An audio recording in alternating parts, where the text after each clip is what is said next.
Hello everybody, it's me Tian here. I hope everybody's having a great day so far. Now, let's talk about rugby. This weekend, some fantastic rugby.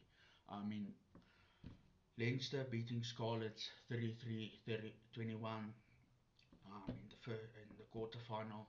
I mean, it was expected that Leinster would have beaten Scarlets. It would have been an upset that if Scarlet's beaten Leinster, but Leinster's a good team with the amount of good players they have. A lot of them plays for Ireland, so that would have been expected. I mean, Leinster, um, Leinster had before the quarterfinals this weekend. Leinster had a 41% chance of making the final for the Vodacom United Rugby Championship. I mean, and Scarlet only having 2% chance of making it through to the final. I mean, playing Leinster in the quarters. I mean, very tough game. I mean, everybody expected Leinster to win, but it would have been an upset if Scarlet beaten Leinster. But what can you do? Glasgow against Stormers. In Scotland.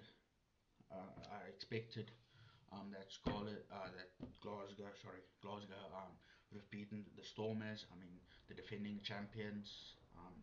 Yes, they've beaten the Stormers 36-18. The Stormers only had a 4% chance of making it through to the finals, and Glasgow had a 12% chance of making it to the finals. I mean, defending champions. Um, then on yesterday, the Bulls played against Edinburgh at Loftus Versfeld. The Bulls beating Edinburgh 42-33. Um, yeah, with the players that the Bulls have, a couple Springboks in their team, and future Springboks.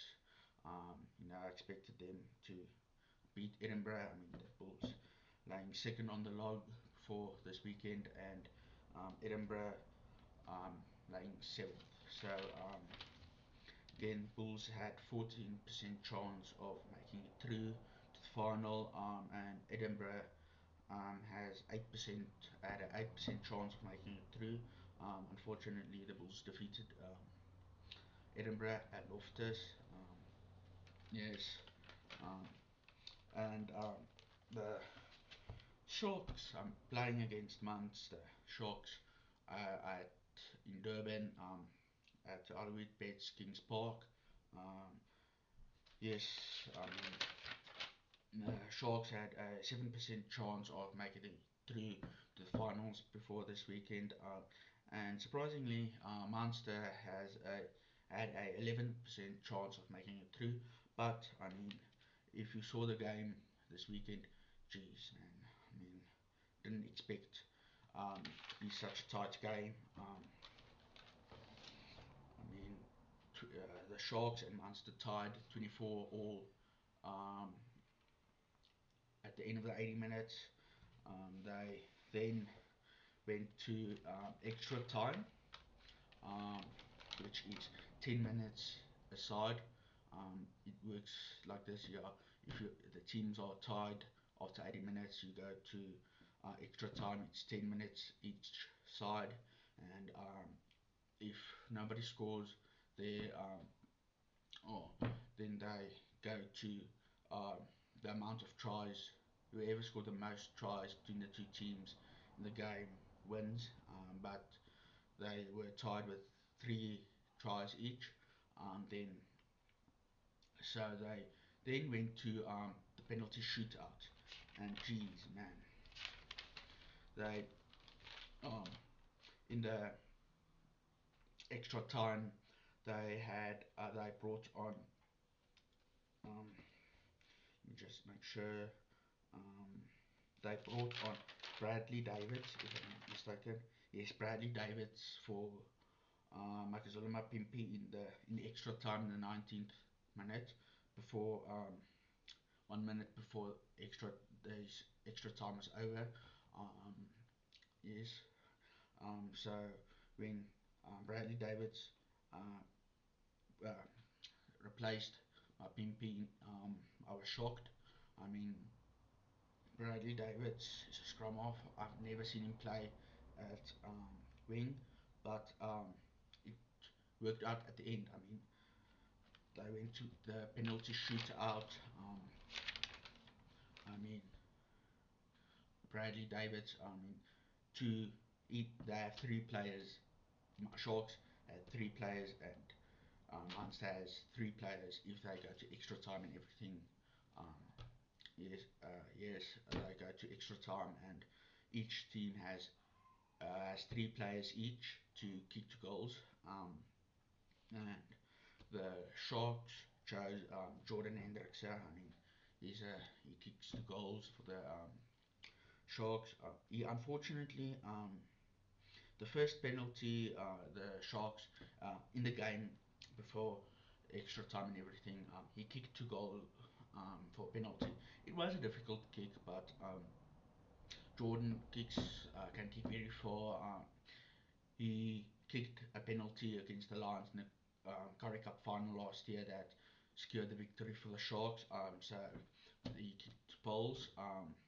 He can kick, like I said, he can kick the ball very far. But unfortunately, he missed that penalty.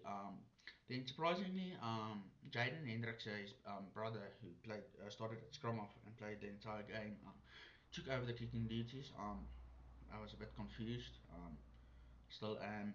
I mean, he's not a recognised kicker. I mean, Jaden Hendricks, you have um, Jordan, he kicks the poles. Then Co wasn't on the bench. If he is on the field, he kicks the poles. Yes, Jaden kicked the poles a couple of times, but he's not a recognised kicker like Jordan Hendrikse or Sia Masuku. Um, Andre Pollard plays for Leicester Tigers. You know, the guys who usually kick for the club and um, their teams. But you know, it worked out in the end. The Sharks scored three wonderful tries. Jaden converted all three, and he kicked a penalty two goals as well. So he kicked 4 out of 4, 100% kicking record in this game specifically. The tries were scored by Ethan Nuka. A wonderful try. Yes. Fassi then also scored a try, and Fezenbata scored a try, and Jaden kicking all three over, making the game tied at the eight, when the game was over. That's when they went to extra time and everything. But yes, um, like I said, I was confused why Jaden took over the kicking duties, but you know it worked out in the end, going to half time. Um, I mean, when Fezenbata scored the try, the Sharks celebrated like as if they won the game. I mean, yes, Jaden kicked the ball over. Um, when Fez scored the try, it was 22, 22 all for the Sharks and for Munster before, no, 22-21, sorry, 22 for Sharks, 21 for Munster before Jaden kicked two poles. Jaden obviously kicked the ball over 24-21 for Sharks. Um, I told my dad who was watching the game with me, I mean, yes, you can celebrate the try, I mean, but the game wasn't over. I mean, there was a chance that Munster could have scored a try or kicked poles and would secure the game, or kicked poles and make it tied, and that's what Munster did. Um, they got a penalty. And Conor Murray, the experienced scrum half, who was on the field already, played for Ireland a lot of games. Um, he kicked poles and he kicked it over, making it 24 all.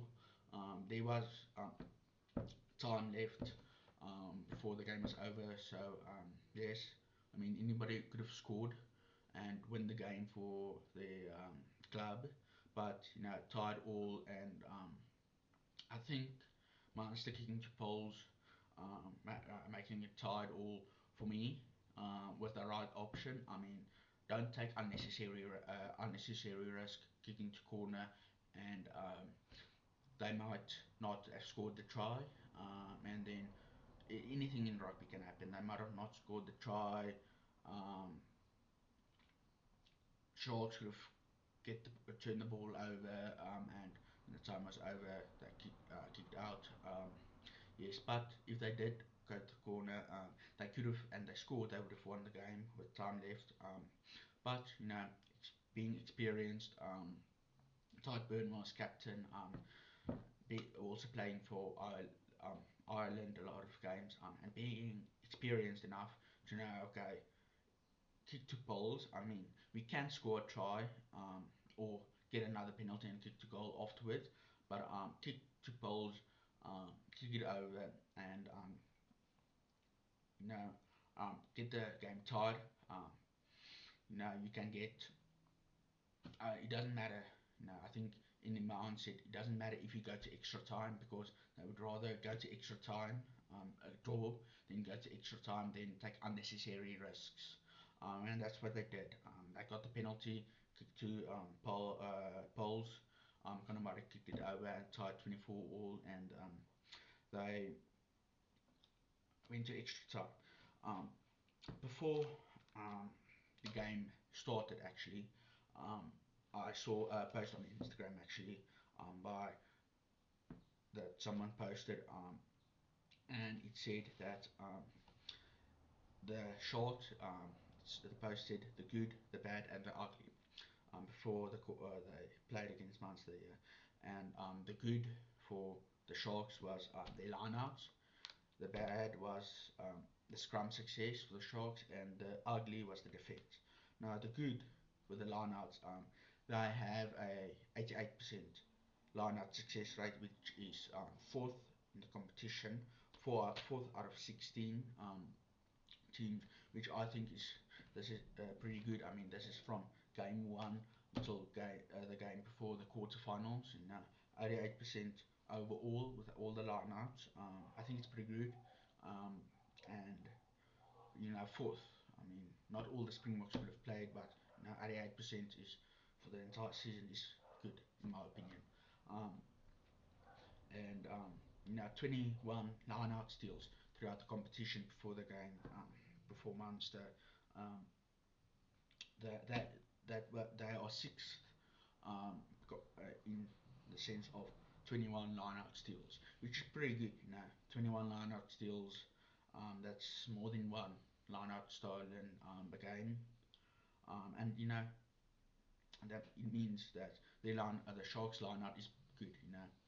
And interestingly enough, the top line-out stealer for the entire season up until before Munster playing Munster is Vincent Tsuka, the blindside flanker, who covered a lock a couple of times for the Sharks, and he was getting he and Emmanuel Tsuka getting the South African citizenship, and Vincent getting brought into the Springbok alignment camp. Great for him. I think it's great for him. And Vincent, the top liner stealer in the competition, with 10 steals. I mean, you get your flankers or eighth mans, your loose foots steal balls, but usually I think that your locks usually steal the most line out uh, balls. But surprisingly, with 10 steals this entire competition, for Vincent Chuka is fantastic. Great, very good for him. And it shows Rossi, I think, it shows Rossi that he's a lineup option and he's a threat for the opposition. Um, Now the bad, surprisingly, is the scrum success rate. With the amount of Springboks to the Sharks, that the Sharks have to, um, you know, is actually surprising. I mean, 30, they won 30 scrum penalties, lying sixth on the sixth stealing getting third scrum penalties. It's either on the own ball, own scrum where they got penalties, or the opponent's it's the opponent's scrums and they're getting penalties for them. So 30 scrum penalties over these games. I think it's just under um, one scrum penalty a game on average. Um, but yes, lying sixth on the log of 30 scrum penalties. It's pretty impressive. But surprisingly, they only won 89% of their scrums. They won, meaning it's their scrum. No, it's their scrum feed and only winning 89% of the scrums. Now, I thought, when I saw this, it's good. 89% over 16 plus 16 or more games. It's actually good because you will lose scrums, but lying 14th compared to scrums one, meaning the 13 other teams that are above them won 80% or more. I'm sorry, 90% or more of the scrums, which is actually surprising. I mean, with a like I said, with the amount of Springboks the Sharks have, you would expect that to be at least over 90%. I mean, yes, the Springboks can't win every game, but I mean, Springboks can't play for the Sharks every single game. They have to rest a certain amount of games. But I mean, still, they have great players in there that can replace the Springboks when they aren't playing. But yes, it's surprising. The ugly defensive wise, 100, they won 101 turnovers, like 12, which is surprising. Very good in my opinion. But I mean, it's competitive. Winning 101 balls in the rocks, or not specifically the rocks, but winning 101 turnovers each over 16 games. It's like I think it's three or more, four, five more. I'm not specifically sure per game, which is impressive on average. Um, they lost 287 um, turnovers against them, meaning the opponents who ever in the 16 games stole 287 balls from them, um, being the line 15th, meaning out of 16 teams, they lost 15. They are lying 15th on the most turnovers lost, which is, I mean, it's not acceptable on this level. I mean, 287. I mean, yes, opponents will steal your ball, but 287 for me is not acceptable, especially with the amount of quality players the Sharks have, and I mean, for me, it's not acceptable. Now, the surprising thing is um, their tackle success rate um, is 79%. I mean, out of 10 tackles, and basically out of 10 tackles, they only complete eight of it. But um, you know, you, per play, and it's good, but only having 79% tackle success rate on 15. No wonder they struggled. I mean, you have to your tackle success rate, even whether your team has quality players, international players or not, it doesn't matter. You should the tackle success rate should be more. For me personally, it should be at least 85% or more, but it's my opinion. Anyway, um, yes. Lukani now Lugani playing his 100th game for the Sharks. It's a milestone, and I'm glad for him. But yeah. Now in the game, the 80 minutes, they only they only conceded 5 penalties, which is pretty good because for me, if you have less than 10 penalties against you in 80 minutes, 10 or less, it's very good. I mean, everybody is going to stand at least a penalty off in the game. Springboks, New Zealand, um, Ireland, you name it, the best teams, Leinster, they will concede penalties. But 10 or less, it's very good for me. Scrums, out of the in the 80 minutes, they had 7 scrums, 100 and won all 7, which 100% success rate. It's very good. I mean, yes. Lineouts, they had 17, lost 1, so they had won 16 out of the 17 lineouts, which is 94%. I mean, if you look at the before the match, they had 88% line-out success rate, which they had 4. So having 6% more with line-outs is very good. I mean, the interesting thing is, like I said, um, yeah, the kicking to poles, Jaden taking over for his brother. Um, but now, the interesting thing is, the penalty shootout. Now, I said previously, Bradley Davids replaced Mapimpi in the 19th minute in the extra time. I was confused, but going to the penalty, I think it was brilliant decision from John Plumtree, the head coach from the Sharks, and yes, so um, for the Sharks, Jordan Hendrickse, Jaden, his brother, and Bradley Davids took the kicking duties. In a penalty shootout, you have six. You have 6 kicks to goal in total. So it means two, because there's 3 players, each gets 2 shots to poles. Um, so Jordan, um, Jaden, and Bradley was chosen for the Sharks. I didn't know that Bradley kicked 2 poles, but obviously he did. If they have because they had the confidence in him. I mean, yes. So if they have the confidence in him,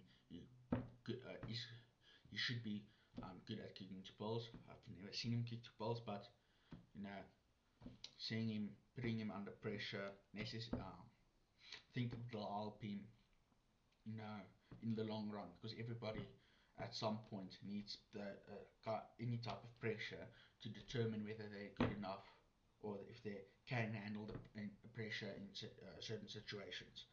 Um, for Munster, Jack Crowley, their starting fly off, took over was one of the Munster players who kicked 2 goals in the penalty shootout. Connor Murray, the scrum half that came on, was one of them, and the third one was Rory Scannell. He sat on the bench, and yes, so um, Jack Crowley and Jaden Hendricks took the kicking duties in front of the poles. Um, Jordan Hendricks and um, Rory Scannell were on the right hand side and kicked poles, and Connor Murray and Bradley Davids were on the left hand side of the field, taking the kicking duties. Now,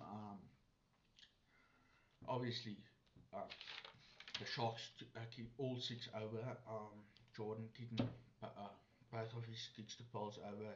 Same with Jaden Hendricks, his brother, and Bradley Davids. Jack Crowley kicked both of his kicks to goal over. Rory Scannell, his first kick to goals in the penalty shootout, he kicked miss.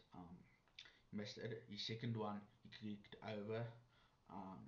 And because Connor Murray only kicked once to goal, instead of kicking to goal twice, only kicked once because Rory Scannell kicked one of his 2 kicks to poles.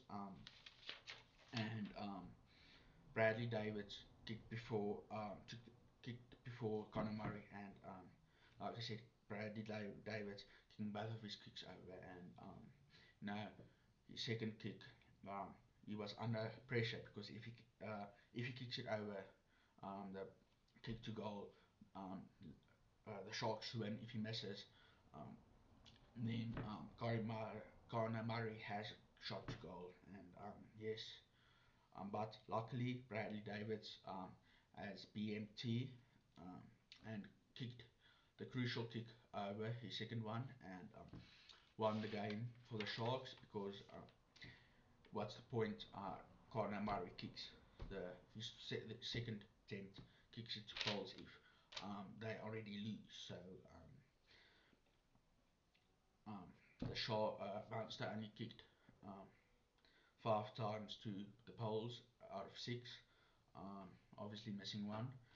And Bradley Davids, yeah, the Euro, kicking the winning goal to poles over for the Sharks, and yeah, very impressive.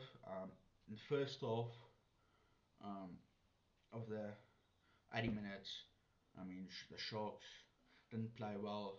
I mean 7-0 for Munster at half time.